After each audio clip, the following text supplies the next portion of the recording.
Nella cucina dell'antica trattoria Ballotta a Torreglia, 10 tra i più prestigiosi ristoranti si sono sfidati a colpi di ricette per la serata conclusiva del Festival del Baccalà 2011 del Triveneto. Cosa avranno cucinato i 10 chef in cucina e quali piatti hanno vinto il prestigioso Festival del Baccalà 2011? Stasera in particolare abbiamo potuto avere nostri ospiti, altri 10 ristoranti di tutto il Triveneto che hanno portato le loro specialità dedicate al Festival del Baccalà Triveneto. Abbiamo potuto gustare le interpretazioni più svariate, dagli antipasti ai dessert del baccalà, e quindi è stato bellissimo per noi stasera ospitare questa manifestazione.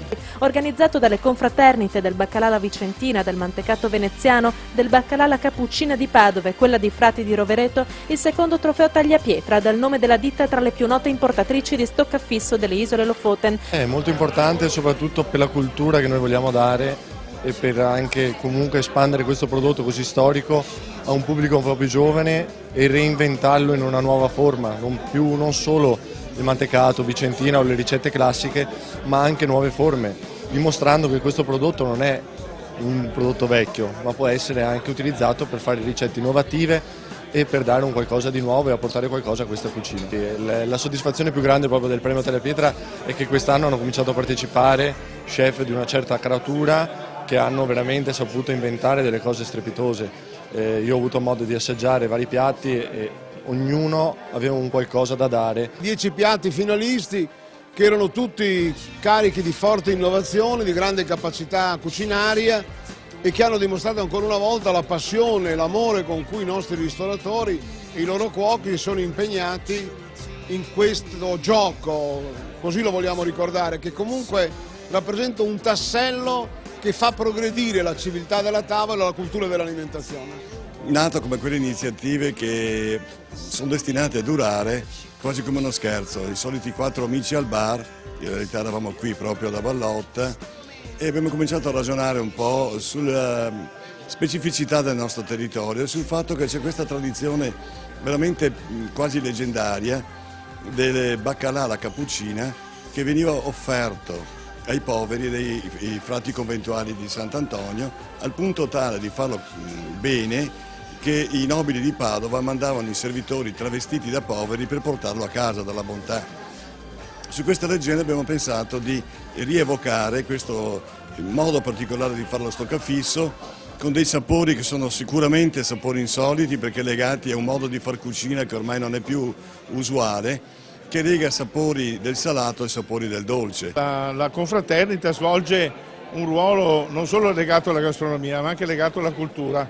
Difatti recentemente quando andiamo in un ristorante per affiliarlo o per tornare, se già affiliato, abbiniamo sempre degli obiettivi di carattere culturale, di conoscenza del territorio, di approfondimento e così via. Noi facciamo parte anche del Consiglio europeo delle confraternite enogastronomiche che si è riunito recentemente in Portogallo e evidentemente abbiamo una missione che aumenta, dopo questi rapporti anche internazionali, aumenta moltissimo la nostra responsabilità.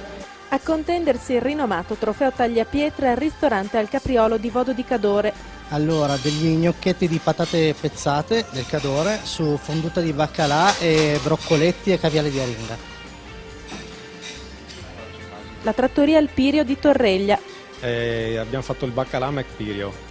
Abbiamo fatto un hamburger di baccalà proposto con un panino al latte che abbiamo fatto noi con il nostro lievito madre. Il ristorante La Torre di Spilimbergo. Una mia rivisitazione molto azzardata del Casonziere Lampezzana, gnocchetti di rape rosse con trippe di baccalà e bieta fritta e porcini.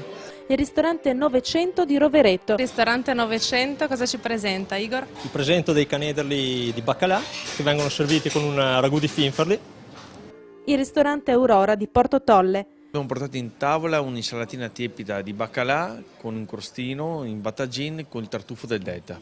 La trattoria della Libera di Sernaglia della Battaglia. Presentiamo un raviolo di patate, che sono solo patate e un po' di farina. Dentro c'è una base di stoccafisso, la parte dello stoccafisso, la polpa, la lingua, la guancia e la trippa. Il ristorante da Toni di Gradiscutta di Varmo, la trattoria Laguna del Cavallino Venezia, la trattoria Il Bersagliere di Verona, il ristorante Gran Passo di Velodastico a Vicenza. Presentiamo dei cappellacci di stoccafisso serviti su una crema di fagioli di Posina con dell'olio nuovo di velo e un pepe rosso affumicato di Sarawak. Quindi sposando un po' la filosofia della pasta e fagioli alla veneta così. Ma il trofeo tagliapietra quest'anno è andato alla Trattoria Laguna di Cavallino Venezia con una standing ovation all'unanimità per lo spezzatino di stocco e melanzane del Cavallino. Dello spezzatino di baccalà con melanzane del Cavallino. Si va a scaldare del baccalà cotto in forno e poi lo andiamo a guardire con delle melanzane fritte.